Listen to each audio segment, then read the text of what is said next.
When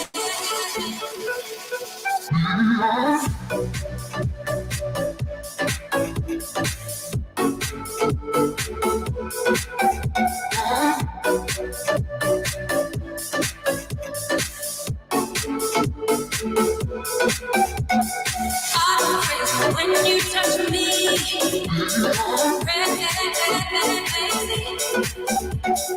I'm crazy the way you love me, crazy. Prepare to experience the strongest radio allowable by law.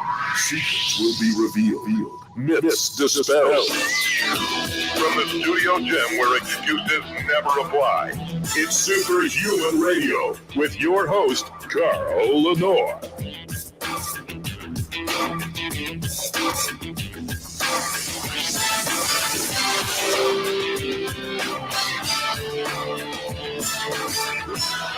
Hey, welcome back to another episode of Superhuman Radio. You know, chronic fatigue is a real thing, and a lot of people in this country suffer from chronic fatigue, and doctors don't know how to diagnose it.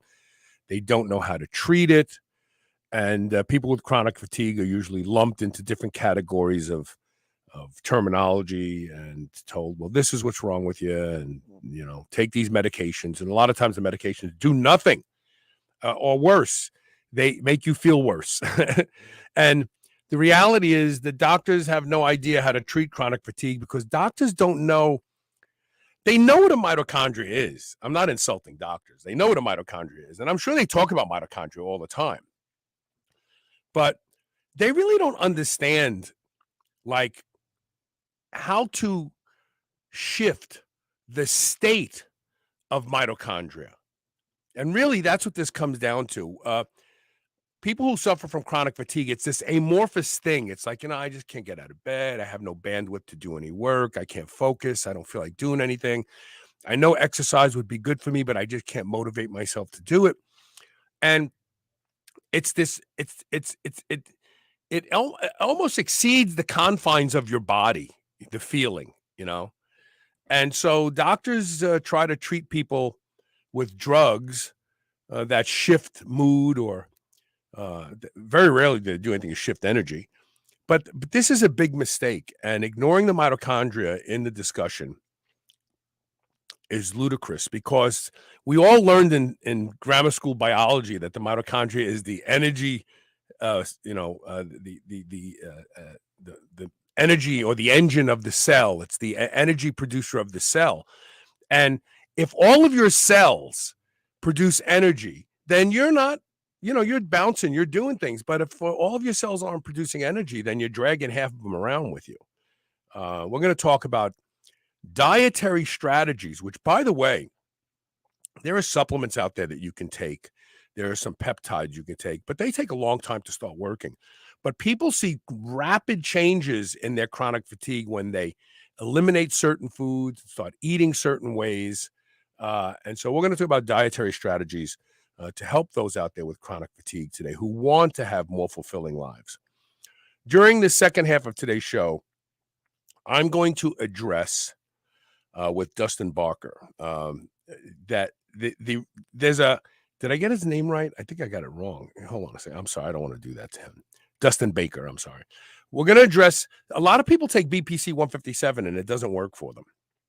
And they don't know why. Some of them take oral. They say, oh, it's because it's the oral one. It's not working for you. Some take injectable and it doesn't work for them. They don't notice the healing. Well, the link between BPC 157 and successful tissue repair is established in the presence of growth hormone. I just had a little tiff with a guy on Reddit who thinks he's a peptide expert. But there's so much good research out there that shows that body protection complex 157 is dependent on growth hormone for its effectiveness in everything except gut health. You can take BPC 157 for gut health and not have growth hormone in your body, and it'll work. But when it comes to tissue repair, soft tendon, soft tissue repair, muscle repair, and healing, it depends on growth hormone. So we're going to talk about that a little bit later in the show. Now, without further delay, I have to thank my title sponsor, and that is Legendary Foods. If you've never tried the tasty pastry, you're missing out. Ron Penna set out to take the Pop-Tart and make it edible. Less than 1 gram of sugar, 20 grams of high-quality protein, 4 to 5 net carbs for those of us who are net carb people. But you won't eat the tasty pastry because it's good for you. You'll eat it because it is unbelievably delicious. It tastes like real cake. You will swear it's cake. And I challenge anybody to do this, to try this test. Give your kid, your son, your daughter, a healthy protein bar. Put it in their lunchbox. Send them to school with it. It'll come home with 1 bite out of it. And they'll tell you that it tastes horrible. But send your kid to school with a tasty pastry, and they'll want one when they get home. You can't fool kids. When something tastes good, it tastes good to kids. Adults will eat cardboard if it's going to build muscle, burn fat, and make them, achieve certain goals. But children won't. The tasty pastry is amazing. Go to shrnetwork.biz/legendary. Use the code SHR10 to save 10% off yours. Tell them Carl sent you. I appreciate that. And now, without further delay, let me bring my guests on. We're joined by a 4th guest who we didn't know was going to be here, and that is Lux Leaf. He's sitting in Alex's lap. Of course, Alex Leaf, top right-hand corner, and Ari Whitten down at the bottom. Hey, he said, hey, hi. Yeah. How you guys doing? Wifey got stomach flu just yesterday, so she is currently incapacitated and unable to look after him as planned. So instead, he gets his first big podcast interview. Yeah, really. Yeah, really. You know what? It's so funny. I mean, like, a lot of people would be put out that, it's like I had children. I used to have to take them to work. So, what do you do when you have kids? You got to roll with the punches. At least he's here and you're here, and that's wonderful. Yeah. So, okay, let's start with Ari. This book, I have a feeling, is the culmination of years of work for you. All right, Eat for Energy. Am I right about that? Oh, no question. I'm in health science, nutrition, fitness, physiology, biomechanics has been my passion since I was 12 years old. So 26 years now, almost 27 years. And this is very much the culmination of sort of all my nutritional knowledge as it relates to energy and mitochondrial health distilled into one book. Now, Alex, people will say, but how can you affect the mitochondria with your diet? Aren't drugs needed for that? Well, no. So most people understand mitochondria as energy generators, right? And we're going to explain why they aren't just energy generators, and they're vastly more important than that. But just at that surface level idea, where do they think the energy comes from? Like, it doesn't come off, good vibes. You have to eat or else you starve to death, right? So, just at that very, very basic level, food impacts mitochondria because it determines what nutrients they have to work with. And depending on those nutrients, ketogenic diet, high protein diet, high carb diet can vastly change how the energy systems in your body operate to keep you alive and functioning. In fact, Ari, don't we leverage some of this when we want to burn fat? I remember back in the day, there was a fellow who used to experiment. Oh, Alex, it was you. What was that yellow powder? It was me. 2,4-dinitrophenol. I experimented with that back in college. And for those of you who don't know, it's a mitochondrial uncoupler. Yeah. Which means that it makes the mitochondria less efficient, which means that the mitochondria has to work harder to produce the same results, which means that it makes you hotter because your mitochondria is putting off more energy. And people used to use it to lose body fat, and it works, but it's very, very dangerous. I would never. But haven't we been leveraging some of this without realizing it when we look at mitochondrial uncouplers like thyroid hormone?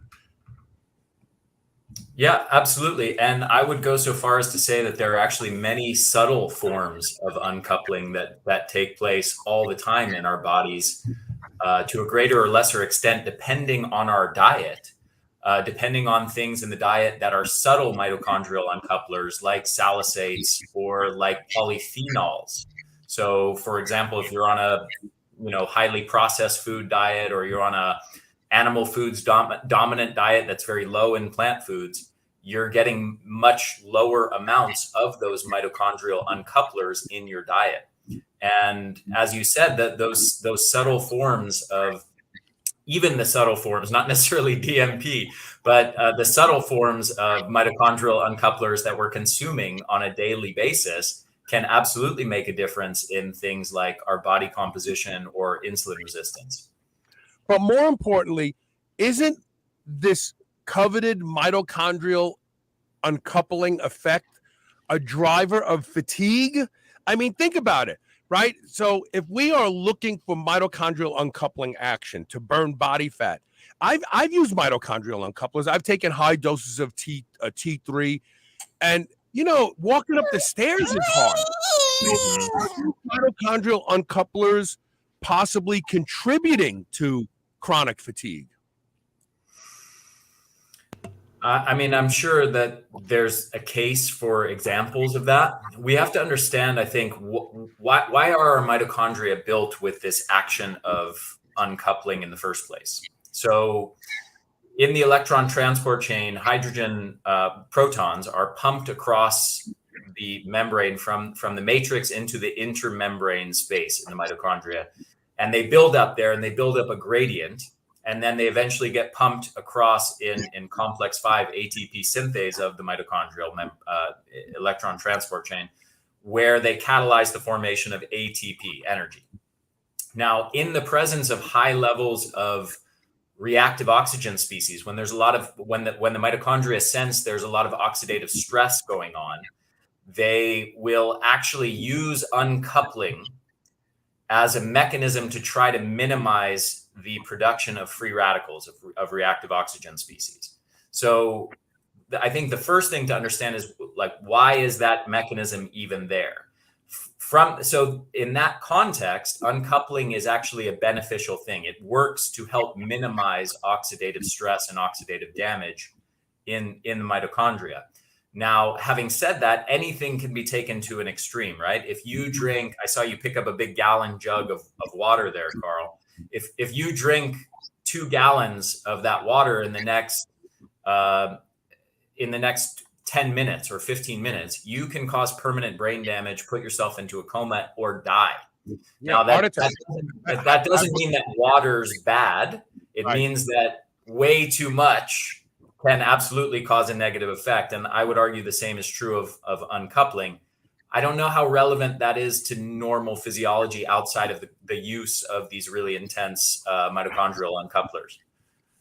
So let's talk a little bit about breaking mitochondria. This is a phenomenon that I learned many years ago from Dr. Laszlos Boros when he talked about consuming foods and liquids high in deuterium. Deuterium is a double bonded hydrogen. Yeah, Alex, he's so cute. No, I'm laughing at deuterium because in a different book that Ari and I have been working on, we dove into deuterium. I personally think the deuterium theory is half BS, and I'll explain why in a second. But he proposes that deuterium breaks mitochondria, and I'm sure you've read his work, and so you know that already. But I found research that shows that deuterium is in flux. It can lose a hydrogen, it can gain a hydrogen. So this theory that deuterium just bioaccumulates and you never get out of your body is questionable. But what about broken mitochondria? How do we break our mitochondria? Alex, do you want to take that one? Or yeah. So I don't think breaking is the right terminology, first of all. Mitochondria are little organelles that used to themselves be cells, right? Billions of years ago, before they decided to start a symbiotic relationship with larger cells. And those larger cells would protect and feed the mitochondria, and in response, the mitochondria would make energy for them. So the mitochondria are very much cellular in their own way, even though we consider them organelles within our cells today. And so you don't break cells, right? Lots of things can happen to damage cells. It can kill cells. It can cause cells to become dysfunctional, but a lot of that can also be repaired if you provide the right circumstances, whether that's diet, lifestyle changes, or supplements and medications. As far as deuterium is concerned, it doesn't break anything. It's a natural part of the environment that we evolved to deal with. The breaking is because deuterium is like gunk in the ATP synthase motor in the mitochondria. And so it causes that motor to rotate more slowly and produce less energy compared to regular hydrogen. That's not breaking though. And the mitochondria, it's like if you have a stutter, right? So you have a stutter in that motor for a little bit, and then everything goes back to normal. Right. Nothing's broke. Now, could a ton of deuterium cause problems? Theoretically, yeah. Does anyone have those levels of deuterium? There isn't really any data to suggest that. Can lowering deuterium levels artificially through deuterium depleted water potentially provide some health benefits, such as helping with cancer? Because deuterium promotes growth.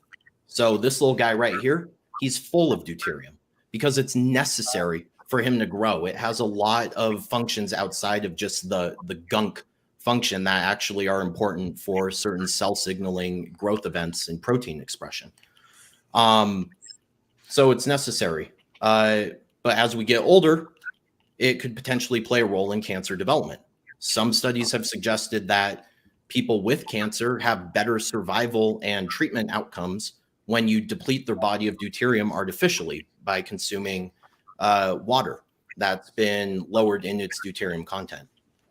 I think it's in some ways it's analogous to the mTOR thing. You know, all the demonization of mTOR, it's this cancer-promoting agent, and you know, it's all bad, and we should seek to minimize mTOR. But we failed to recognize that mTOR actually plays vital roles in anabolic processes at the same time. Hell, it plays vital roles in memory formation and storage. Mm-hmm. Like if you lower mTOR too far, you may end up being somebody who has dementia. Mm-hmm. So yeah, mTOR is, I know, and that's one of the things that's frustrated me over the past 16 years is the as Joel Green likes to call it, baby talk. Sorry, Lux. You know, everything is either good or everything is either bad, and you know, it just. And to that point, Carl, I mean, if you look at mTOR and mortality, there's literally a U-shaped curve where very high levels of mTOR are associated with increased risk of all-cause mortality, but very low levels are associated with the same levels of risk for all-cause mortality. So like most things, there is a Goldilocks zone of where we want to be. Things are neither good nor bad, but they need to be in the appropriate range. So for those of you who are tuned in now, and you may not be able to stay for the entire show, the book is called Eat for Energy. It's written by Ari Whitten and Alex Leaf. You can go to shrnetwork.biz/eat4energy to learn more about the book. There is both a Kindle version and a hardcover version right now available. Did I get that right? There's two versions, a Kindle and an audiobook. Yeah. Oh, the audio. I didn't see that. Okay, so the audiobook too. That's great. I love audio because I can play it like on 1.5 to 2 times speed, and I can get smart faster. So yeah, absolutely. And I read that one myself. I was in the studio, in an awful studio in Costa Rica with no ventilation for 3 days reading that. And that makes it, I mentioned that only in the sense that books are often much better when they're read by the author who actually understands than just a person who has a voice. Yeah, no, I agree with that. So a question that I've asked many people on this show when the discussion of mitochondria has unfolded is how long does it take for mitochondria to turn over? So theoretically, if I have a lot of ill-functioning mitochondria and I want to replace them with healthy good functioning mitochondria. I eliminate the things in my life that have caused the problem, and I am doing the things in my life now that should foster healthy mitochondria. Is there a window of time where, because we can tell how long red blood cells turn over? How long does it take for a mitochondria to turn over? I don't know that there's any kind of clear answer to that question. I think it's a lot like asking, how long does it take a muscle to grow? Right? It's a process that is highly dynamic, that is happening all the time. All the time, our mitochondria are shifting in response to our environment. In the same way that if you broke your arm and for the next 8 weeks you wore a cast on your arm, and 8 weeks later you got that cast removed, you look down, all the muscles on that arm are half the size as the other one. That is indicative of a highly dynamic process where the body is basically responding to the demands on it and saying, oh, we have all this metabolically demanding tissue, energetically costly tissue that isn't needed for survival. Let's get rid of it. Okay. But then as soon as you get that cast off and you start using those muscles again, maybe you start lifting some weights, within a couple of weeks, you've grown a whole bunch more muscle tissue. The same exact thing is true. And I would probably even argue it's happening in a much more rapid way. Internally in our cells at the mitochondrial level. They are constantly being turned over, and there are processes of mitophagy where we're breaking down mitochondria and getting rid of dysfunctional components, like a quality control process in mitochondria. There's mitogenesis or mitochondrial biogenesis, the growth of mitochondria and the creation of more mitochondria. And there's fission and fusion happening all the time. And there's many different inputs, environmental inputs, that are constantly regulating those processes. And we have many different environmental and lifestyle inputs that are either creating stimulus for growth or stimulus for breakdown, or they are damaging mitochondria, causing fission, causing mitophagy to take place, causing the body to get rid of and clear out the dysfunctional and damaged mitochondria. So I conceptualize it as something that is happening all the time, rather than we have a new mitochondria every 6 days or something like that. Right. So theoretically, you can fix a mitochondria that is not functioning the way you want it to. You can fix it, right? You want to talk about that, Alex? Yeah. Your mitochondria will never become extinct, or else you'd be dead. So when you think about the worst case scenarios, which are, outside of people that have genetic mitochondrial deficits, worst case scenario is probably chronic fatigue syndrome, because that disease is the result of having a ton of damaged and dysfunctional mitochondria. Like, that's it. It really is that simple on the surface level. But you can fix it. And, part of this book is looking at all of the different nutritional aspects that go into accomplishing that task. It really,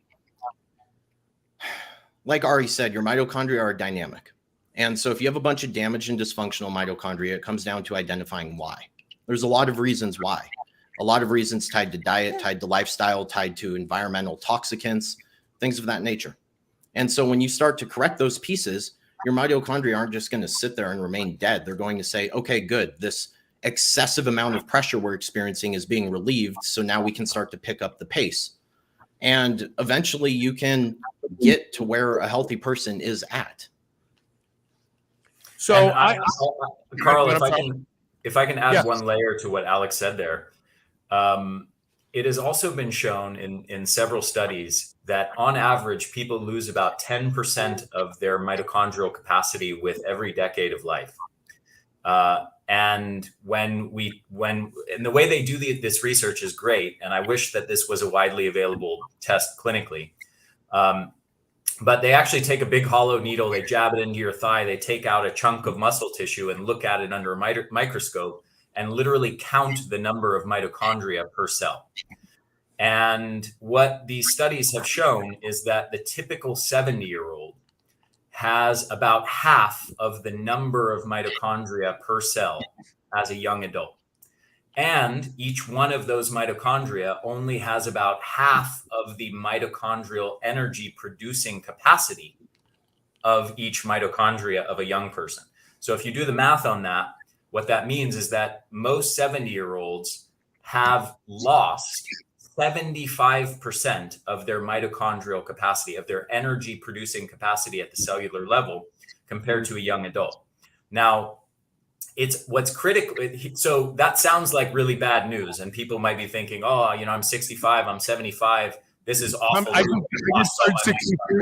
just turned 64. Yeah, there you go. So here's the good news, not to scare you, Carl.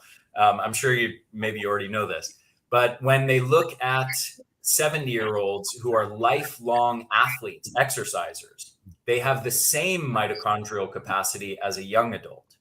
So what this tells us is that this loss of mitochondria is actually not just a normal natural product of aging. It is due to modern lifestyles, and specifically the loss of hormetic stress in our lifestyle, in exactly the same way I described with having a cast on your arm and the body getting rid of that tissue in literally 2 months. It shrinks to half the size. You can imagine what happens over 50 years internally at the mitochondrial level. If the body is sensing the mitochondria are not being challenged and stimulated through hormetic stress, the body gets rid of those mitochondria. They atrophy, they shrink, they die off.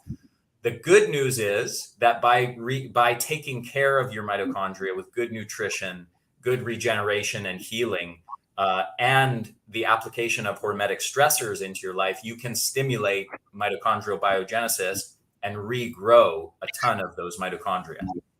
I want to take our first commercial break. When we come back, I want to start talking more about nutrition. I'm going to ask you what maybe top 3 things that people do nutritionally that jeopardizes healthy mitochondrial function.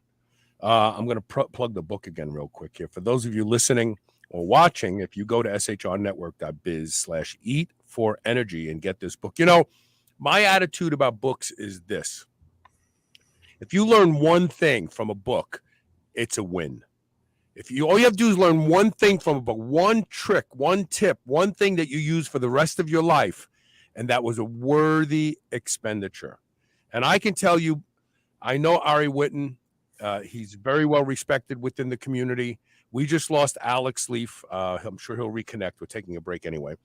I also know Alex Leaf is not somebody who exaggerates for clicks or popularity. Let me get Alex back in there. Alex is not someone who exaggerates for popularity or clicks. So I can tell you, I have not read the book yet, but I'm going to because I want to age better too. I can tell you that this is a book worthy of your dollars and your time. Again, go to shrnetwork.biz/eat for energy today, and we will be right back with more. Look, we played change positions here. We'll be back with more of Lux Leaf, Alex Leaf, and Ari Whitten in just a moment.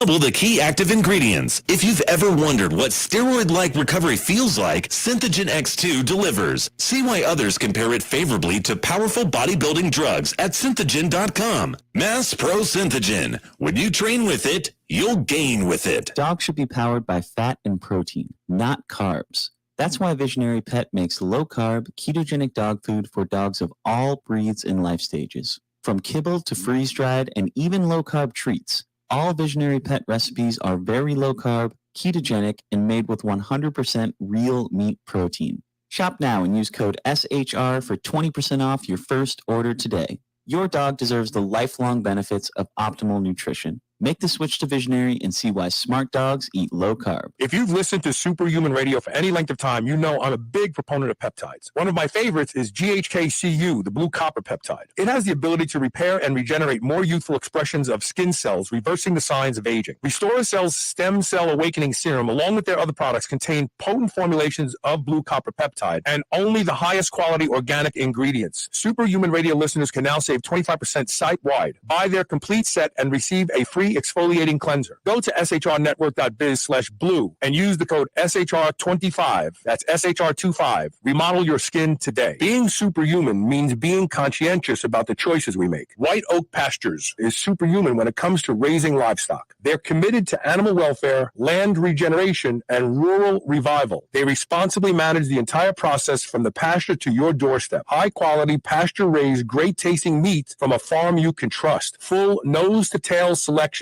They even have options for your pet. Go to shrnetwork.biz/white oak and use the code superhuman to save 10% off your entire first order. How often do you wake up in the morning and instantly wish you had just another hour of sleep? Maybe you didn't get enough sleep, or you have brain fog. Your energy is low, or you just can't concentrate. You run for coffee or an energy drink, but that barely moves the needle. Imagine having control over how you feel and being able to just flip a switch and turn on your brain within 10 minutes of waking up without coffee or caffeine. I've personally experienced this over the past few months since trying Nutopia. Nutopia is the most advanced brain support and cognitive enhancement system that I've ever tried. It's like a chemistry set for your brain. Nutopia specializes in personalized brain supplements, also known as nootropics. Nutopia has raised the bar on the nootropic category beyond anything that exists today. Go to shrnetwork.biz/Nutopia. That's NOOTOPIA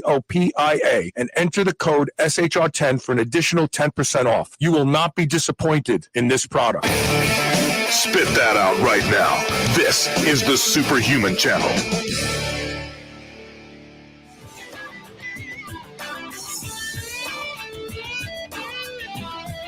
Hey.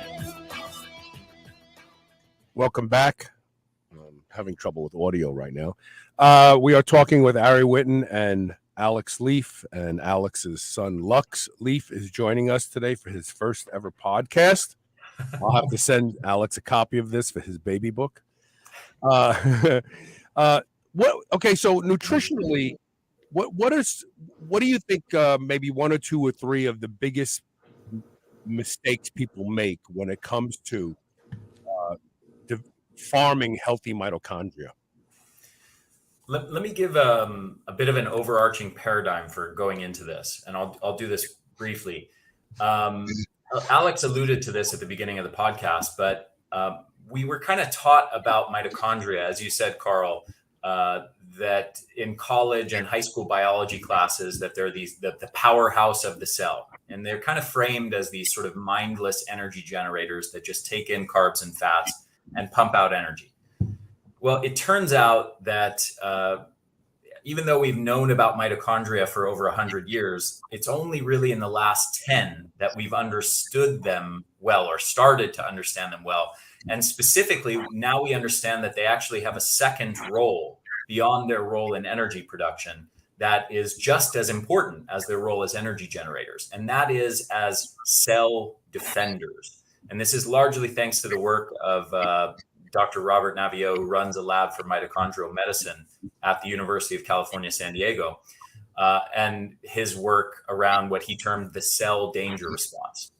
Now, basically what this means, what the summary of his work is that mitochondria are actually exquisitely sensitive environmental sensors. They are not just mindless energy generators.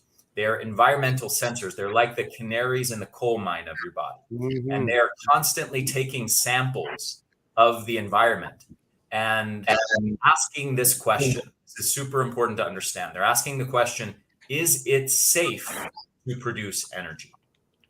Because these two roles of energy generation and cellular defense are two sides of the same coin, and they are mutually exclusive.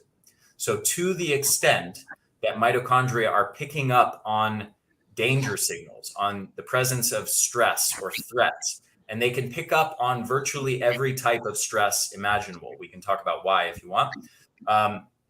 From poor nutrition to the presence of viruses and bacterial pathogens, to sleep deprivation, to psychological stress, to environmental toxicants, and you name it, everything you can think up, those mitochondria can sense. And to the extent that they are sensing those stressors, they are turning down the dial on energy production and shifting resources towards cellular defense. And this makes perfect sense. Automobiles do this. Motorcycles do this. You know, if you reach a certain point where the engine could actually self-destruct, a governor steps in and keeps you from getting to that point. So it makes perfect sense that our bodies would have it too. Yeah. Yes. So basically our mitochondria are the most upstream thing, the most sensitive thing that is involved in really, they're not just one thing that's involved in energy. They are really the primary thing that is regulating human energy production, deciding whether we are going to be fatigued or have youthful energy like we did in our youth. Now, in that context, we can start to understand how nutrition interplays with that. To the extent that you have nutritional factors that are damaging gut health or causing inflammation or causing oxidative stress or failing to provide the cofactors needed for energy production or cellular repair or mitochondrial membrane repair and things of that nature, you are turning down the dial on energy production and shifting resources towards cellular defense, ultimately causing the symptom that you feel subjectively of fatigue. So I want to just paint that sort of context. That's fascinating. That's fascinating. And then I'll let Alex answer some of the specifics from there. Yeah, about the nutritional side of things. And then I want to ask you about certain supplements and things that are popular in our population today. But go ahead, Alex. So that's a really hard question to answer about the top nutritional thing, because as we explain in the book, you really have to identify what your primary cause of your mitochondrial dysfunction is before you can address it. And there's a lot. Do you give steps in the book to ferret that information out for each person? Like, let me see what's causing my problem. Somewhat. Okay. The book's divided up into several chapters where first we explain everything that we've talked about the importance of mitochondria and how they play a role in energy production and fatigue that most of the population experiences.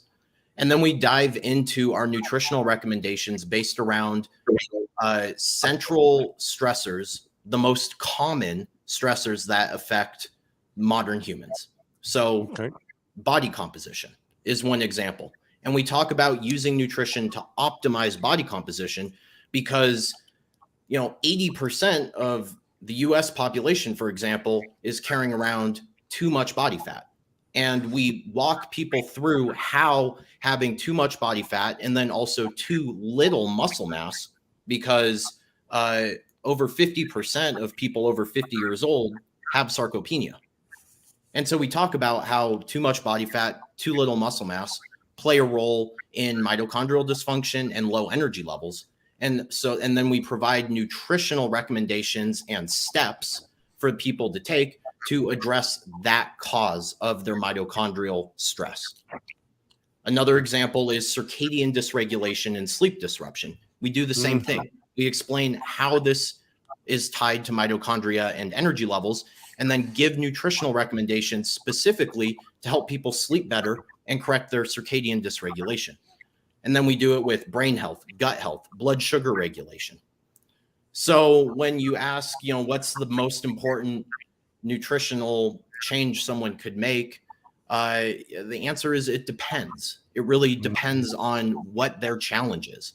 I'm not going to give the same recommendation to somebody who is totally on top of their circadian rhythm management and their sleep, who is overweight, right? Like I don't care about their circadian rhythm. They're already doing things right.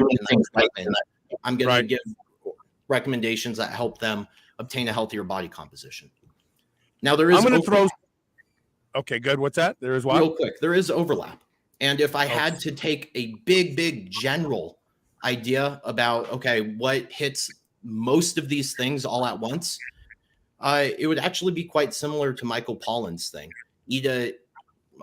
I can't remember the quote, but it's like eat a whole foods based diet with, minimal processed junk food that is based around an abundance of colorful plants. Mm-hmm. Okay. And then get adequate protein because, well, that's just super important. Protein is, for mitochondria as well. So we have a problem in this country with caffeine. With caffeine's a drug. I've talked about caffeine. In fact, I keep this desk on my book. I keep this book on my desk. It's an interview that I did years ago. I want to say 2014, Caffeinated, how our daily habit helps, hurts, and hooks us. And I'm starting to really think that caffeine is a bigger problem in our population than we think it is. What are your thoughts on mitochondrial function and caffeine? Whoever wants to jump in. Yeah, I'll take it. The primary mechanism of the way that caffeine works isn't actually at the mitochondria. It does interplay with mitochondria to some extent, but the way that caffeine works, very briefly, is we have a balance of neurotransmitters in our brain, and some are stimulatory, some are inhibitory. In other words, kind of more in the direction of lowering energy levels and relaxing us. And one of the main inhibitory neurotransmitters that is constantly present in the brain to a smaller or greater degree is called adenosine. And adenosine is this sleepy time, low energy neurotransmitter, meaning the more of it that you have, the more that adenosine is fitting into adenosine receptors in the brain and triggering a cascade that ultimately lowers your energy levels and makes you tired. Now, the way that caffeine works is by acting on those same adenosine receptors, except when it fits into the receptors, it doesn't do what adenosine does. It doesn't trigger that cascade. All it does is plug up the receptor so that adenosine can't get in and do that. In the process of plugging up those receptors, it's blocking this inhibitory neurotransmitter and therefore creating a stimulating, energizing effect. The problem is, as I said at the beginning, the brain is constantly trying to maintain the appropriate balance of neurotransmitters in the brain that is needed. It doesn't want to be overstimulated. It doesn't want to be overtired. It's trying to maintain what it perceives to be the proper balance at that moment in time, which changes, of course, during the day and during the night. Now, the problem with caffeine is that when you do that, well, actually, let me say the benefit first. The benefit is that when you do that, you get an immediate short-term energy boosting effect, cognitive boosting effect, and you can do all kinds of studies where if you take caffeine naive people and you give them caffeine naive meaning they don't regularly consume caffeine, and you give them caffeine, you can measure all kinds of performance enhancing benefits, increased energy, increased cognitive performance, faster reaction times, increased athletic performance, stamina, all kinds of things like that. So you have this compound that genuinely has benefits in a certain context. The problem is when it's consumed for a few weeks, as I said, the brain likes to maintain a certain balance of those neurochemicals. And when you start plugging up and blocking the transmission of one of those neurochemicals, the brain basically goes, we're out of balance, we're being overstimulated.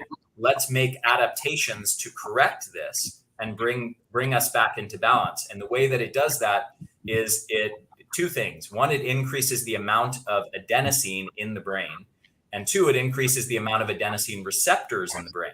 So that when that caffeine leaves your system, you now have increased adenosine signaling all the time, which is this is amazing. I have never heard this explanation before, but it makes perfect sense. And I'm speaking from personal experience. Yeah. I have abused caffeine for the better part of 20 years now. And I'm 1,000 milligrams of caffeine a day. That's nothing. I was doing 1,500 milligrams of caffeine a day. When I was powerlifting, I would do 300 milligrams before my workout, 300 milligrams after my workout, drink a 3-shot latte. And so, wow. And I have to tell you, this is so fascinating to me. I'm going to reveal, So I have gotten to the point where I can drink 3 Bang energy drinks and feel nothing. Wow. Okay. Yeah. Okay, but wait. In fact, if I drink those 3 Bang energy drinks and feel nothing, I will become excessively tired about 2 hours later and just want to go to sleep. And now I've started to notice, and my audience knows that I have been struggling with caffeine addiction. And I'm using that word loosely. It's not an addiction. It really isn't. It doesn't rewire your brain the same way. But what you just said, so I have this sense where I'm tired all the time from the neck up. I probably am flooded with adenosine all the time. That's exactly right. And the dosages you're talking about are suggestive of you must have extreme adaptations, these negative neurotransmitter adaptations that I described with those levels of what you're describing and those other symptoms you described, that you don't feel anything from the caffeine and you have a big slump after. As the caffeine starts to leave your system, now you get the flood of adenosine signaling hitting you, and that's what's causing that symptom. Now, the last thing I want to say here is this topic is really tricky. It's kind of this really insidious thing because subjectively, people don't understand that caffeine is actually lowering their baseline energy levels. What they perceive is only the upside.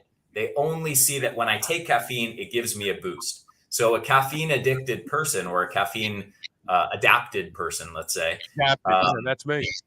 So they will typically wake up and they'll have very poor brain function, very poor energy levels. And the first thing they have to do is go get that caffeine in their system.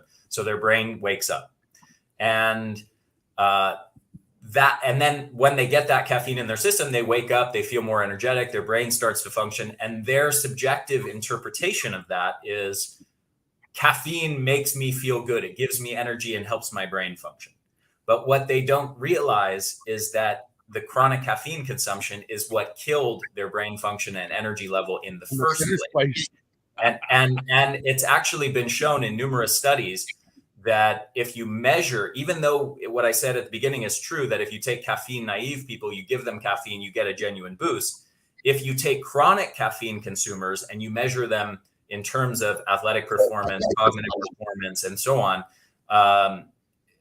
against caffeine non-consumers, there is no gap, meaning there's no difference. So there is no actual performance benefit. So how do you then explain the subjective sense of getting a boost? Well, what's actually going on is that caffeine lowered your baseline levels of energy and brain function. And the subjective boost you feel is actually just bringing you back up to what used to be your normal levels of energy and brain function. So you have made yourself dependent on a substance just to function at what should be your normal level of function without a substance. In your experience, how long did it take somebody who is used excessive caffeine the way I have to go off of it and find their way back home? You might be the most extreme case I've ever heard of, but it can happen in as little as, I would say, 3 to 4 weeks.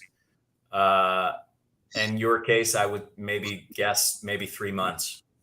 Yeah, that's what somebody else told me. 3 months. 3 months. I had this conversation with a fella. I'm not going to mention his name because he's a very high level physician. And he told me that in 3 months, he came back to normal. He said, but the whole time for 3 months. And I know this phenomenon. He said, you just don't feel like yourself. It's not just the energy. It's like there's this, I don't know how to explain it. It's just this sense like, you're in a dream still. You didn't wake up yet. You're still dreaming. It's just the weirdest thing. And good. I'll tell you something. My nanny who works for us with our kids is also extremely caffeine addicted, coffee addicted. And she said to me this morning, she was kind of dull and kind of lifeless. And I was trying to joke around with her. And then I kind of gave her crap for not responding to a joke that I made. And she was like, sorry, I don't have a personality until I get the caffeine in me. That's something. And Elisa Profumo said Lux is so well behaved, and he is. Yeah. We have to take a quick commercial break. Before we take the break, I just want to go back and the book again. This is a must-read book. We already had Vasquez 818 Facebook, YouTube. Said he just downloaded the audio version. Thank you for doing that. Eat for Energy should be called Eat for Life, because energy is supposed to be a natural component of our lives. You know, the idea that we have to modify our diet so we have energy just shows you how far off the path we have come as a population. Go to shrnetwork.biz/eat4energy. Get this book, read this book, and have more bandwidth for your life. That's what I call it. I'm running 2 businesses right now, and there's some days where I'll say to Alicia, I just don't have the bandwidth today. I just can't do it all. And it's me, it's the caffeine, but I'm going to change that very quickly. I actually haven't had any caffeine today yet. And I said yet, you notice. All right, we're going to take a quick commercial break. We'll be right back. Stay tuned. We'll be back with more.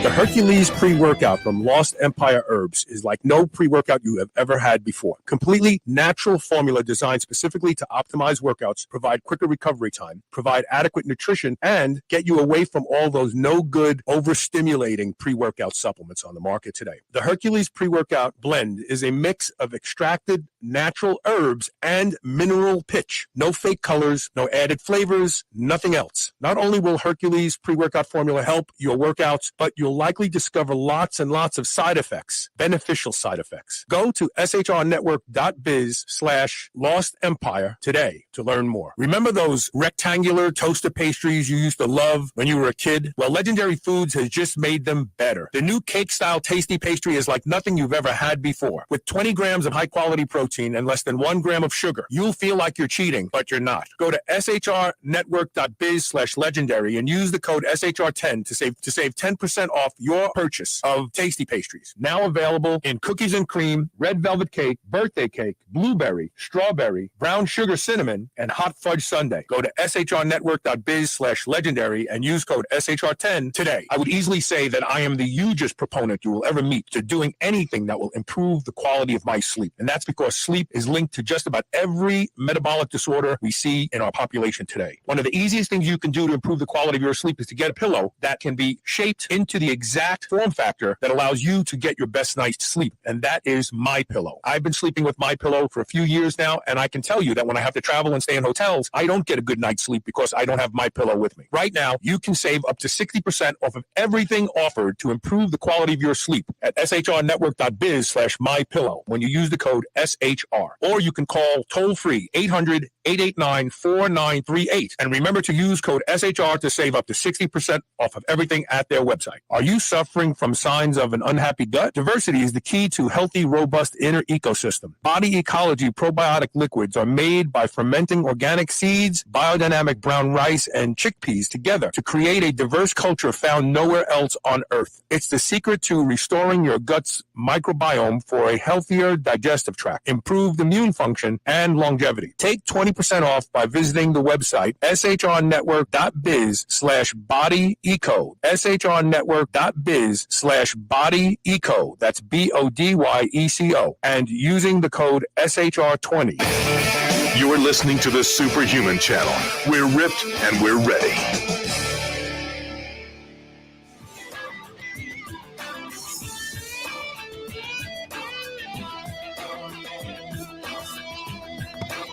Welcome back. We're going to be joined by Dustin Baker at the top of the hour. We're going to talk about growth hormone because a lot of people love BPC 157, but they don't realize that BPC 157 depends on growth hormone's presence to do its job. And we have an easy way for you to get your growth hormone. I also have to plug a company that I have fallen in love with. In fact, I just got another order delivered today, and that's Sheath Underwear. If you're a man and you have a twig and berries, you need these underwear. Sheath Underwear actually ingeniously came up with a dual pouch.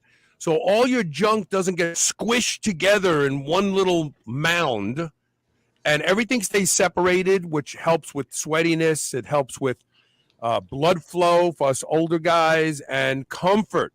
I no longer sit on my balls when I get on my motorcycle. If you go to shrnetwork.biz/sheath underwear, SHATHUNDERWEAR, and use the code Superhuman, you'll save 20% off. I promise you, nothing new has been done in the area of men's underwear until Sheath. These guys are great. All men should be wearing them. All right, let's get back to the topic at hand here.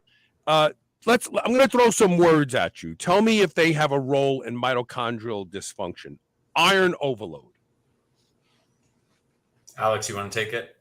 I'll let Iron you do this one because I've overload? answered the last couple. Yeah, iron overload, definitely. Iron by itself, no. Super important for energy, actually. Anemia is, I believe it's either the first or the second most common nutrient deficiency in the U.S. And I mean, we're an industrialized nation. It's even worse in non-industrialized areas. So iron overload, huge problem. Getting sufficient iron, I'm not convinced it's a problem. How about what role does the microbiome have on mitochondrial function? Bless you. Microbiome plays a huge role. And I think if the last 2 decades of research have really shown anything, it's that there's a lot we don't know about how our bodies function overall. So the microbiome is connected to not just your mitochondria, but also your immune system, your brain, your bones, your muscle, everything, primarily through metabolites that they produce. And these metabolites are produced in response to your diet. And that's where diet comes into play.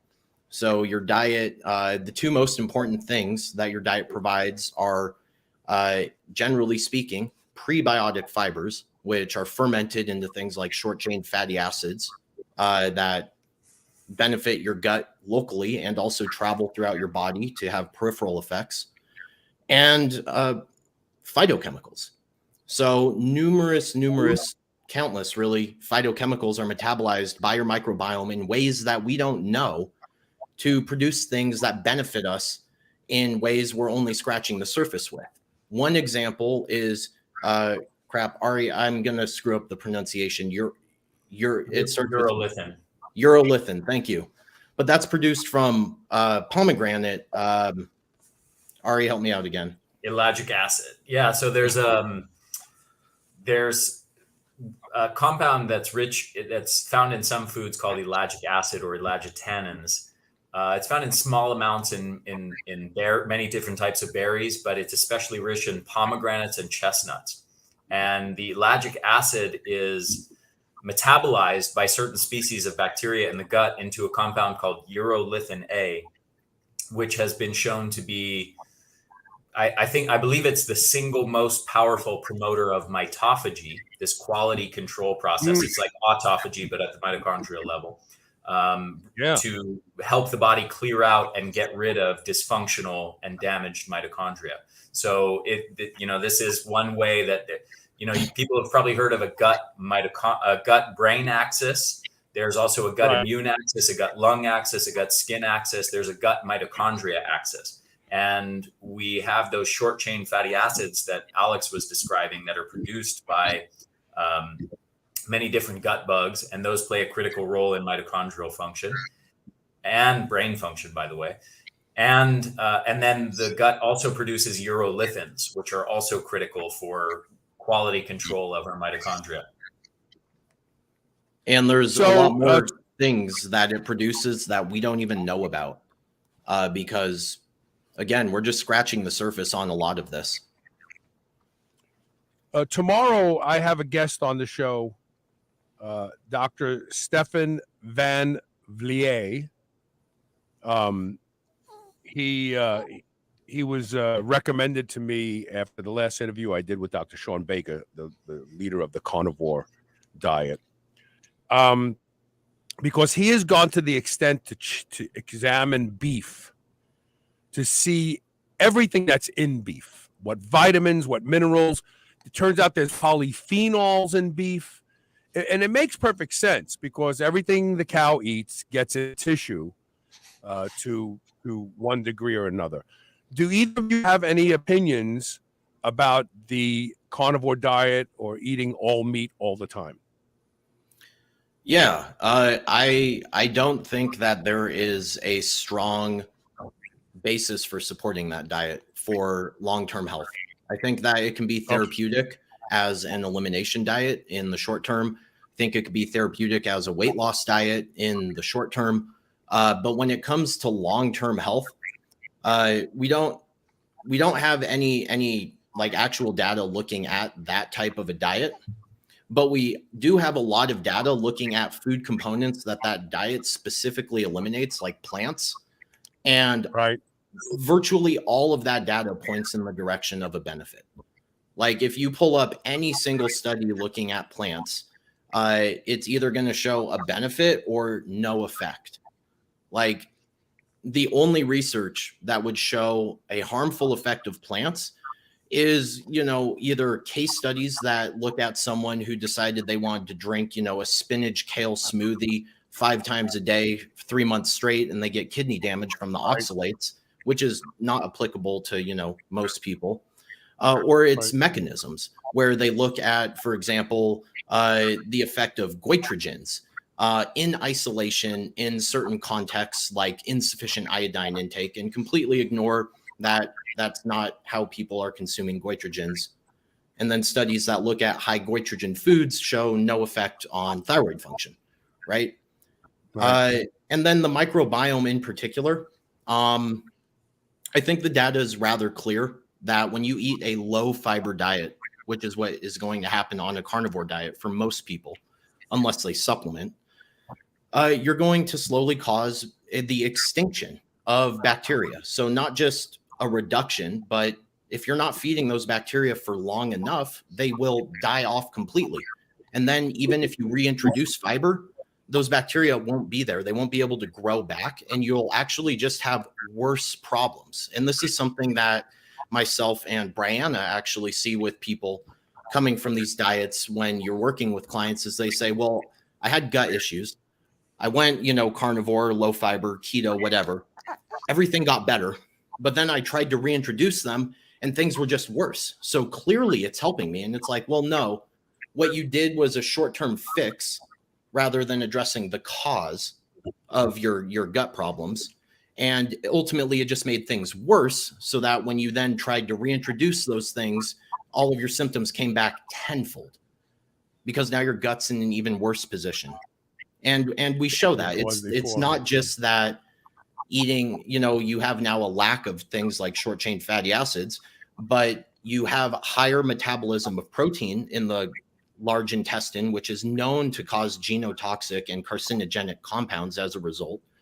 And a lot of the gut bugs that rely on carbohydrate-based molecules will start actually eating your mucus in your gut and tearing that down. So now you have a hypersensitive viscera.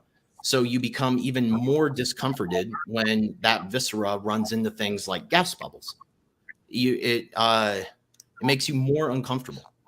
And then we have interventions as my last point. Interventions that give people literally just 16 grams of prebiotic fiber every day for 2 months. And what these people show is after 2 months, every single symptom of gut distress improves. The only thing they had complained about is they're like, hey, I'm a little more gassy, which is normal because your gut's doing what it's supposed to, but that gas is not bothering them. When they complain of like abdominal discomfort, that actually goes down. They're more comfortable despite producing more gas. And that's because their gut has adapted to that higher fiber intake and is better able to handle everything that's going on. That's fascinating. I'll just add briefly, I just interviewed one of the world's top gut health experts, Dr. Jason Harlach, and he verified basically everything Alex said there lines up completely with what he says. And he's also a clinician who works with people, who sees a lot of people after they've adopted the carnivore diet. And what he describes is this kind of insidious cycle. It's in some ways analogous to what I was describing with caffeine, where initially when people remove plant foods from their diet, they may feel much better. And in fact, specifically if they have intestinal dysbiosis or SIBO or something like that, or IBS, they when they remove those plant foods, they're removing a lot of that aggravating, triggering factor, and they're removing the thing that's triggering a lot of the abdominal pain and bloating and constipation or diarrhea and those kinds of things.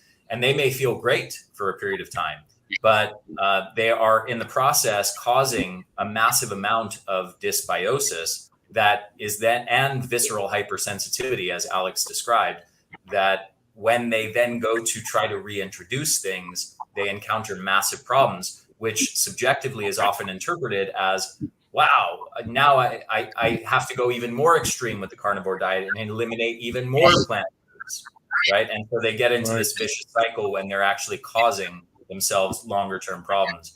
And I will say that this gut health expert really strongly warned against doing that approach for any significant length of time. Yeah. I like vegetables. I don't have to worry about it. I do like vegetables. Look, the book is called Eat for Energy. You can get it by going to shrnetwork.biz/eat4energy. It's a great book. It's written by two brilliant guys, and it's not an extreme, it's not a zealot diet. This is not about zealotry. If your diet comes with an annual cruise and a membership card, you're eating that way for the wrong reason. Okay. I don't even want to mention the names of people who start those types of dietary approaches. They're very extreme. They're very interesting. They're very entertaining, but they probably aren't going to help you. So check out the book. Guys, thanks for being here today. Lux, happy to see you. Hope to see you soon. Bye. All right, take care. Good luck with the book, guys. Thanks for having us. Thanks so much for having us, Carl.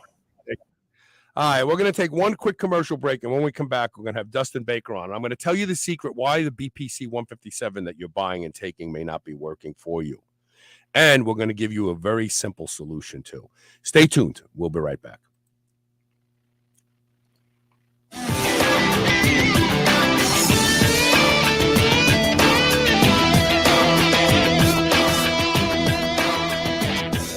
Remember those rectangular toaster pastries you used to love when you were a kid? Well, Legendary Foods has just made them better. The new cake-style tasty pastry is like nothing you've ever had before. With 20 grams of high-quality protein and less than 1 gram of sugar, you'll feel like you're cheating, but you're not. Go to shrnetwork.biz/legendary and use the code SHR10 to save 10% off your purchase of tasty pastries. Now available in cookies and cream, red velvet cake, birthday cake, blueberry, strawberry, brown sugar cinnamon, and hot fudge sundae. Go to shrnetwork.biz/legendary and use code SHR10 today. Dogs should be powered by fat and protein, not carbs. That's why Visionary Pet makes low-carb, ketogenic dog food for dogs of all breeds and life stages. From kibble to freeze-dried and even low-carb treats, all Visionary Pet recipes are very low-carb, ketogenic, and made with 100% real meat protein. Shop now and use code SHR for 20% off your first order today. Your dog deserves the lifelong benefits of optimal nutrition.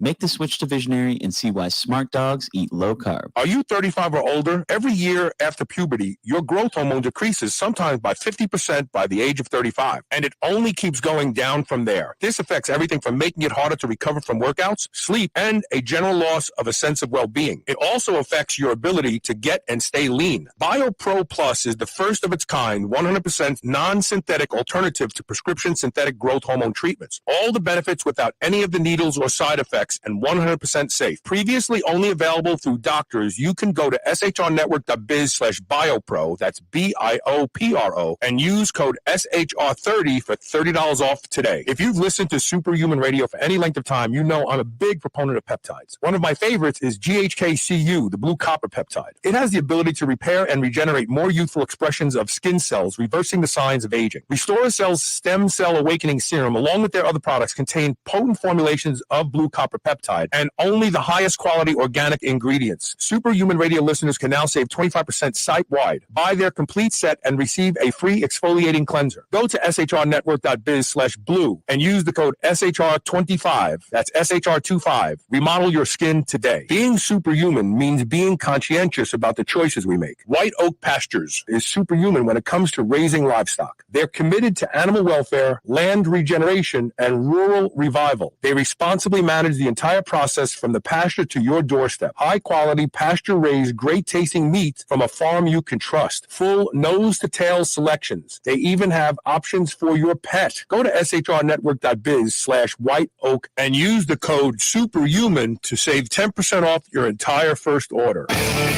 Spit that out right now. This is the Superhuman Channel.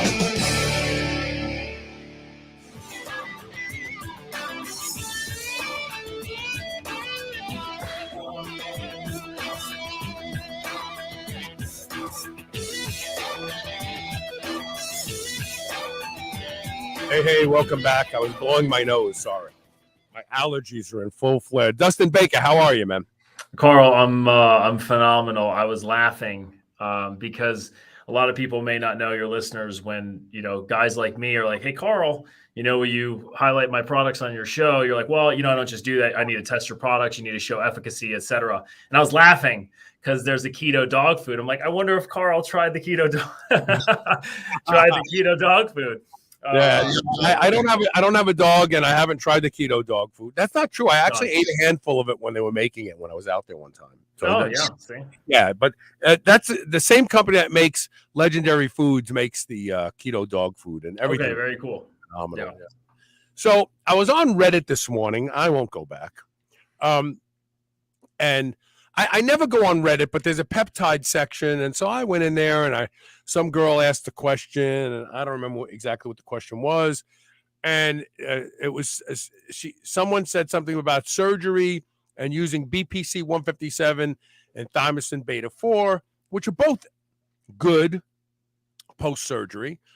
But I said, and then in my response, I said, well, you probably should use some sort of growth hormone promoter also, because tissue repair from BPC 157 depends on growth hormone. Well, of course, I didn't realize there was already an established, expert in the group. And so he came after me and said, there's no evidence of that. So I posted a link to one study, and he said, well, I've seen that study and I overlooked it because that's just a tendon and soft tissue. And I posted another study that showed the same thing. And then he basically told me, go away. And I went away.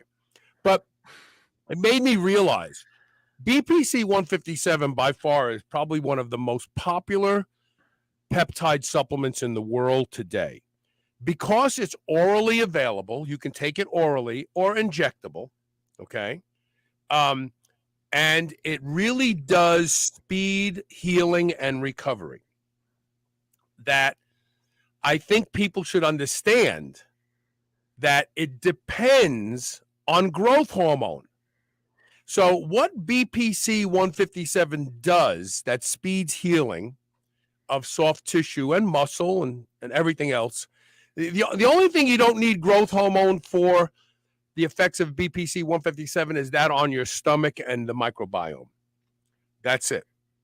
But all the other I have people who contact me, athletes, powerlifters, they've torn a muscle.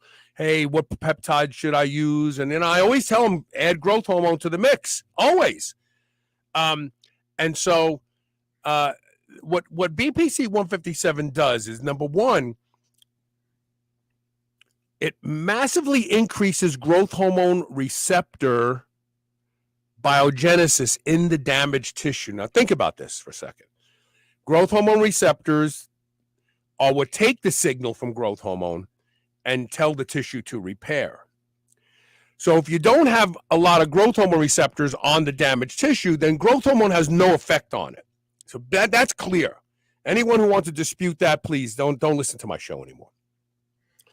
So what BPC 157 does is it dramatically upregulates growth hormone receptor biosynthesis, which means that you get more out of the growth hormone. There's a guy who had his two quadricep muscles torn and reattached, and he is in the gym training again. His doctor can't believe it.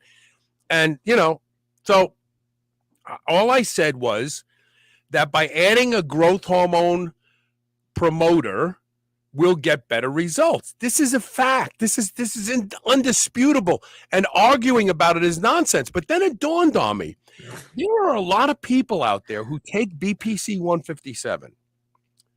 And there is an equal number of people say it didn't do anything for me. I was going to curse. It didn't do anything for me. And the reason BPC 157 non-responders may be non-responders because they don't have enough growth hormone to begin with. Who cares how many receptors you have if you don't have any growth hormone to dock in it? Well, we have an easy solution. If you're one of these people who's taking BPC 157 because you're trying to heal, you're trying to recover faster, and it's not working for you, I will challenge you to add Biopro Plus to your regimen, because this is usable growth hormone in a delivery system that will get into your body, raise your IGF-1 levels, guaranteed. It's been shown clinically, and there's plenty of evidence to show how it works. We've had lots of people use it and say great things about it.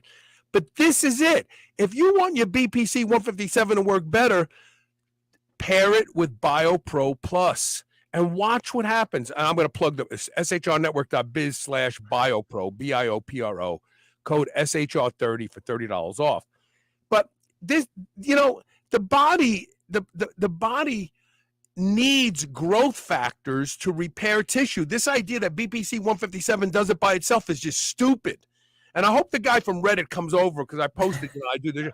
You're an idiot if you think that Body Protection Complex 157 is all that's doing the heavy lifting. It's not.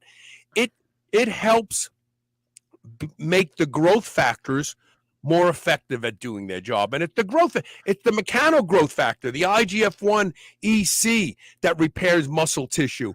It's the growth factors that have fibroblast growth factor that increases new nerve generation. Vascular endothelial growth factor. These are all downstream metabolites of growth hormone. That's what makes new blood vessels sprout.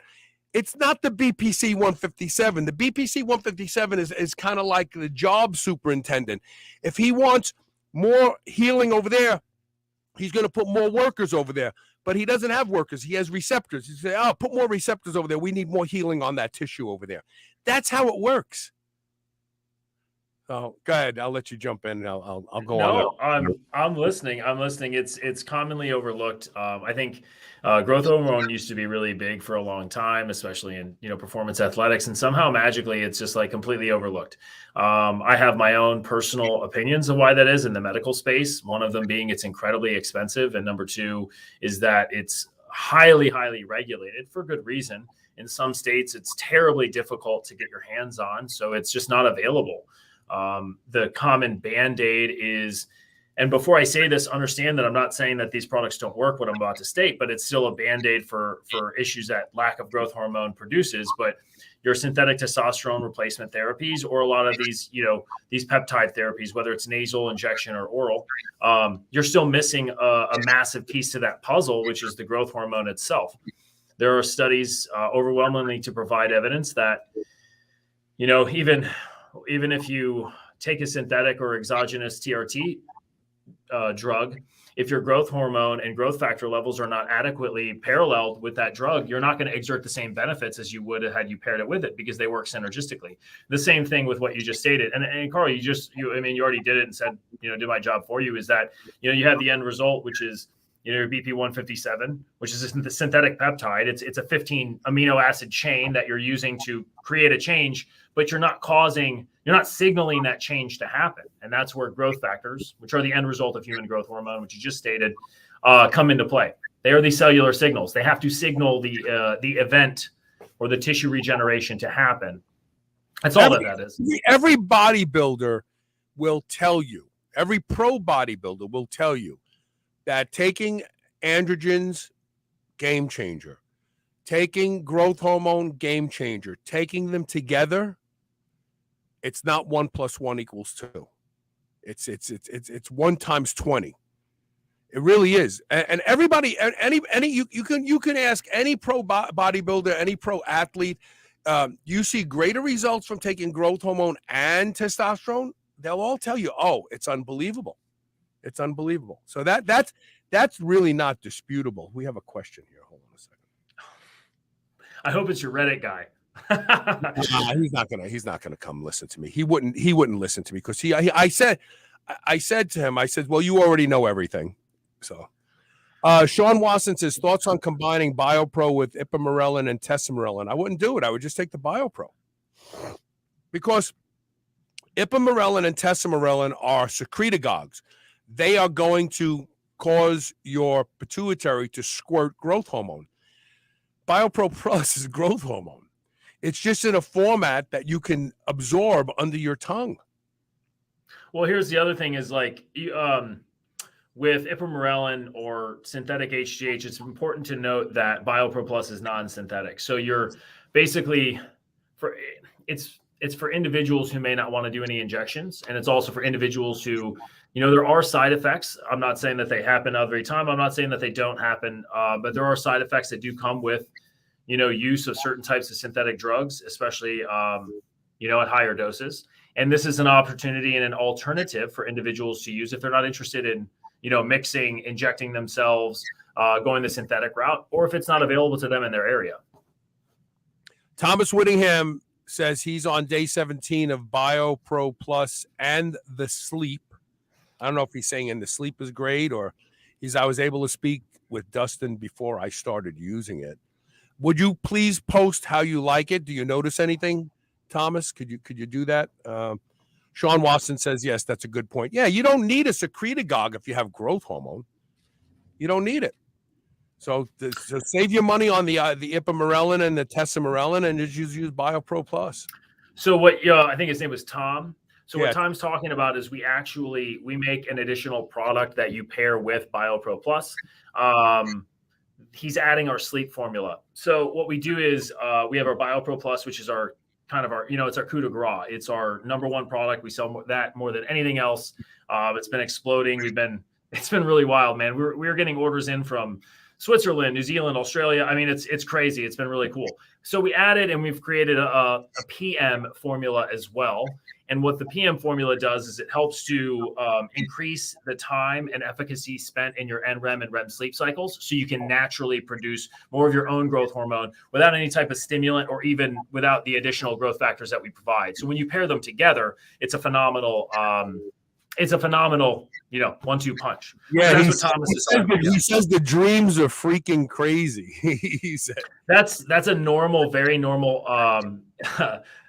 experience for people that have used our product for the first time. And that's typically because people don't realize how deep they need to go into their REM sleep and NREM sleep to actually recover and to secrete proper hormone. So they're not hitting those adequate sleep cycles. So when they actually get put into a adequate sleep cycle, they're not prepared for what dreaming is really like and how intense it can be. We get that all the time, but that's a good sign. That means that you are getting an uninterrupted deep REM sleep cycle, which is absolutely essential to hormone secretion and recovery of tissue. So we talked about this on a previous interview, but just for those people who are just hearing this for the first time, talk about some of the people, because this product was previously only available through doctors, and then you decided to go direct to the public, and here you are on the show right now. I'll bring those up in a second.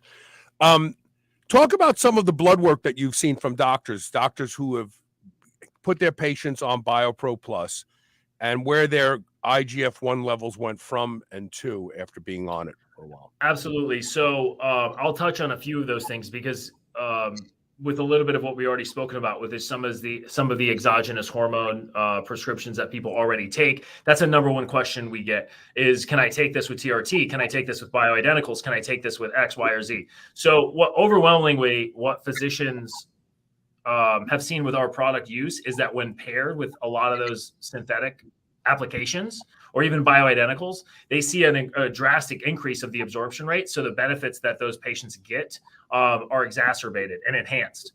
So that has to do with one of a few things. Number one, we just stated it before, which is the increase of growth factors, which are the cellular signals to create these cellular changes are now increased. So their benefits that they're getting from the other pharmaceutical drugs that they're on are actually increased. When it comes to people that are just plain blood work, I mean, with formulas that we have that are 1/3, meaning 33% of the actual strength, we see a 30-point increase in the first month in less than 4 weeks.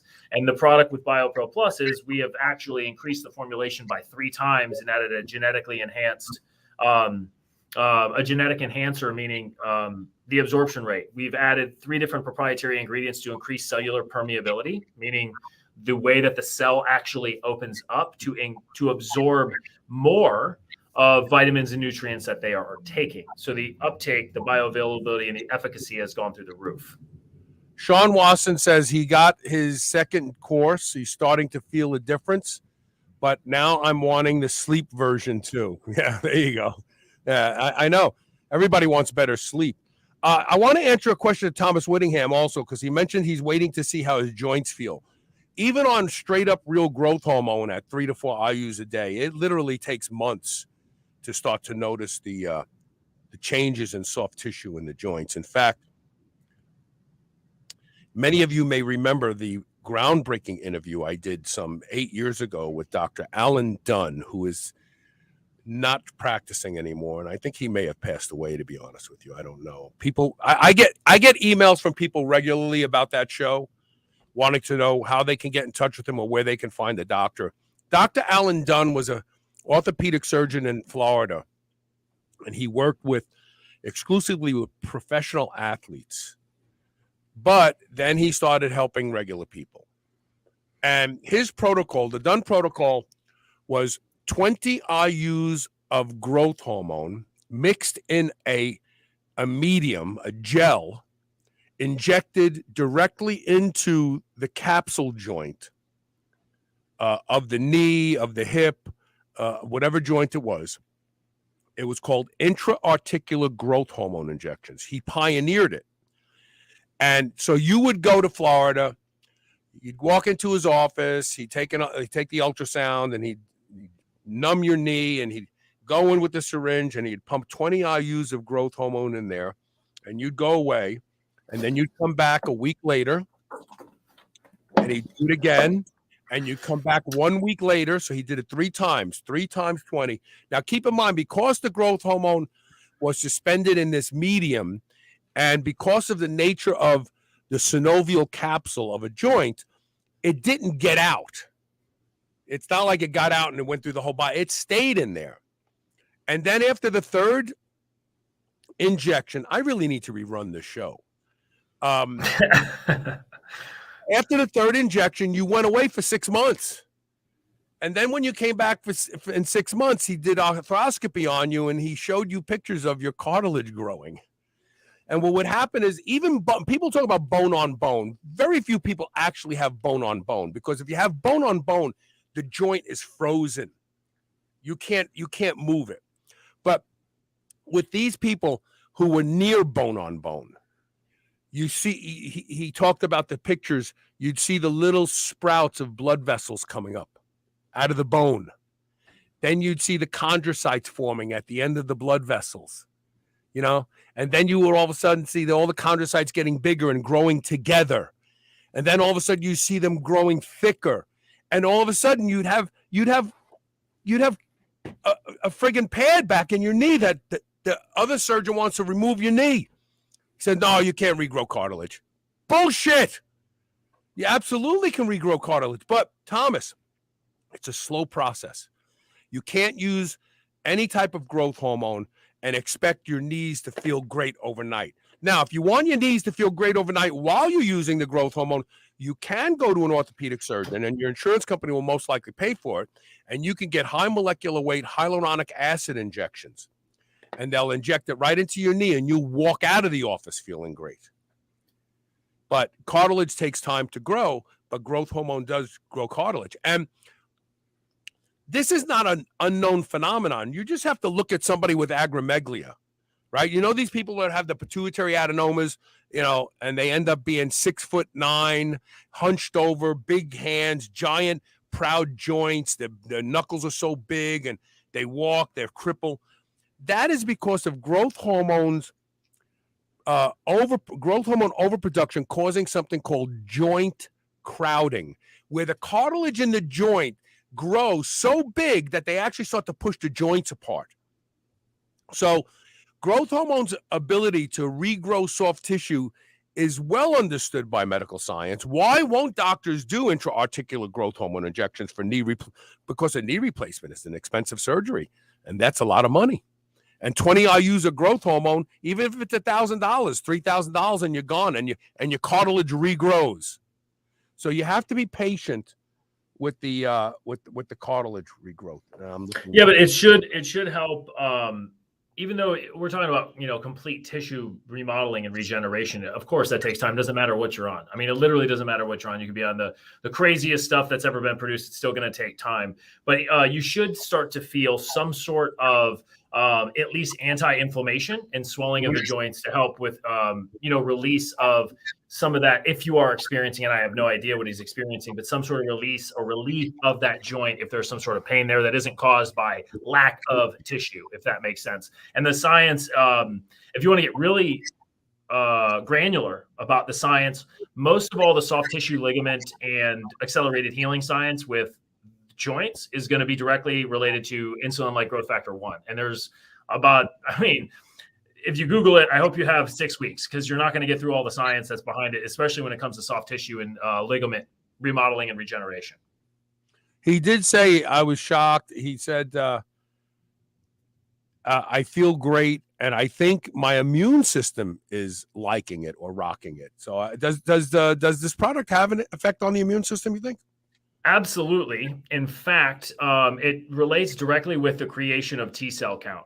So I actually was looking while he was saying that. I was like, oh, here we go. I'm going to have to be able to read this back. But when it comes to immune function, it's directly related to T cell count. I'm looking for the study right now. But yeah.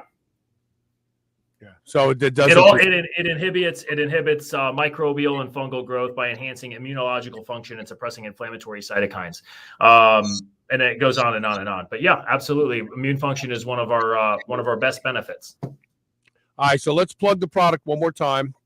And remember, if you're a BPC non-responder, try pairing your BPC with Biopro Plus and let me know. And I got a funny feeling you're going to say, wow, it works. Yeah, and if you guys, if for a lot of the guys that have questions, I mean, Carl, you and I are on here. We've been on here a few times talking back and forth, but sometimes it's better to hear from individuals who have used the product for a while, that aren't the guy. Like, I've been using it for years, right? But I'm part of the company. It's not fair to just take my word for it. So if you want to hear what real people say, like unpaid individuals, go to our social media. People are very loud and very okay, let me plug this first, and then I want you to plug the social media. 100%. So go to shrnetwork.biz/biopro, BIOPRO. Use code SHR30 for $30 off. Okay, now how can people follow you on social media? I always recommend Instagram. Instagram is easy, it's real time, it's fast, and it's at this point in day and age, it is the fastest to get real individuals, like real feedback. Our Instagram is very simple. It's at Bioprotein Tech, BIOPROTEINTECH, and you'll see a ton of guys well into their 40s that are either doing fight sports or MMA or working out that have all used this product, and they go back and forth all the time with individuals asking questions, and I just let them handle it. So, but there's also somebody on there all the time that can answer questions that you may have. And if it's something that we don't do and you're looking for something, we'll just point you in the right direction. We have physicians all over the country that can help them out. So feel free to log on, check it out. And of course, Dustin Baker is a sponsor of Superhuman Radio. If this show has ever done anything good for you, we've ever given you any good information, it's because of sponsors like him. So whenever possible, patronize the sponsors of the show. It keeps the show going, and we keep delivering information that you want.